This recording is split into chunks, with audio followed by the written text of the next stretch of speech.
today I present to you the Okina Prime Incarnon build. We have damage, we have sort of mini nuking as well, and a very good melee Incarnon weapon. So let's get into the video. The Okina Prime is a primarily slash-based weapon. It has a 30% critical chance, 2.6 times critical multiplier, and 24% status chance. Honestly, as a base weapon, this weapon is very good to use and very fun to use as well, especially because of the stats. We'll cover that in the modding segment when we get to that, but before we do, Incarnon evolutions and what does the Incarnon Form do. When you kill an enemy in the Incarnon mode, it is going to summon a dagger that is going to apply cold status on enemies. The very good thing about this is cold increases your critical damage, so this is very nice, or the damage that you do with critical hits, and it is going to be very good because you get one on kill, and you're gonna be killing a lot of enemies with this weapon. You also do gain a damage boost, a sprint speed, and also a boost to your parkour velocity. So pretty good stats. By the way, when you enter your Incarnon Form, you get 3 daggers to start off with. Oh, that's pretty cool.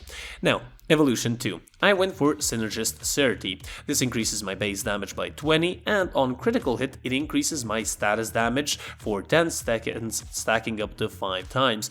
This is, in my opinion, the better buff because you can get additional combo through other means, but if you're not gonna try to do that, you can use a Seeing Red. But Evolution 3, we have Orkin Reach.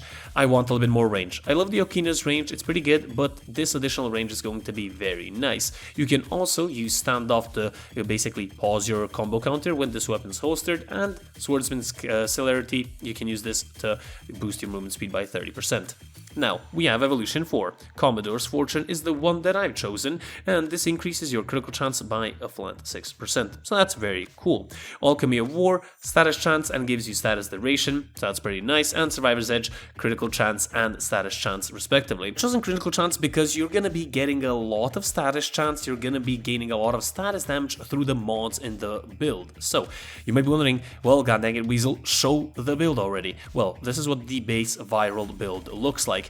It's a plain and simple viral heat damage critical build. It is that simple. Discipline's Merit is not a must, neither is the Arcane in this situation. You can change out the galvanized mods for the base mods, or you can use Blood Rush, for example, or Sacrificial Steel, either one that suits you. Amalgam Organ Shatter, not necessary. I put it in here, but as I said, it's not necessary to have. You can switch it up on however you want. You saw the gameplay at the beginning and you were wondering, where's that nuking that you mentioned? Well, it comes along with the second build. Now, I am using Varuna, but she doesn't really do much here, but this build definitely does. It changes up a little bit, and we are using Blood Rush now instead, and the Arcane is very important. The Arcane is melee influence on electricity status effect. You have a 20% chance to spread the element to other enemies nearby. This is very good. It's good on most weapons, but I think on this weapon it's especially good. Spinning Needle is a stance where you move forward a lot, do a lot of slashing attacks, and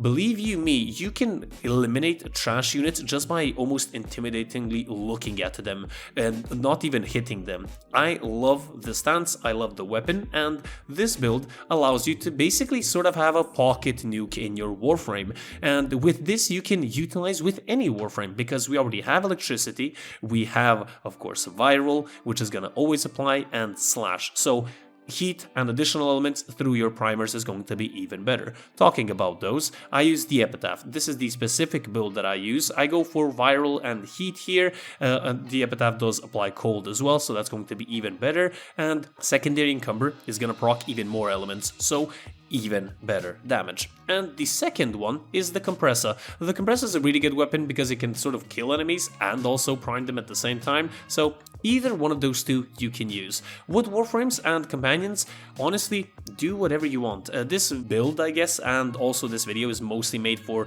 sort of this weapon itself, so you can utilize this whatever you want to. I play with Revenant because he doesn't buff the weapon, so you can see the raw damage, but if you choose literally any other Warframe, you're gonna be better off than I am. So I hope you guys enjoyed this build. The new Incarnons, more videos coming out. Subscribe, like, all that cool jazz. I love every single one of you guys, and I'll see you guys on the next one. The Gaming Weasel over and out.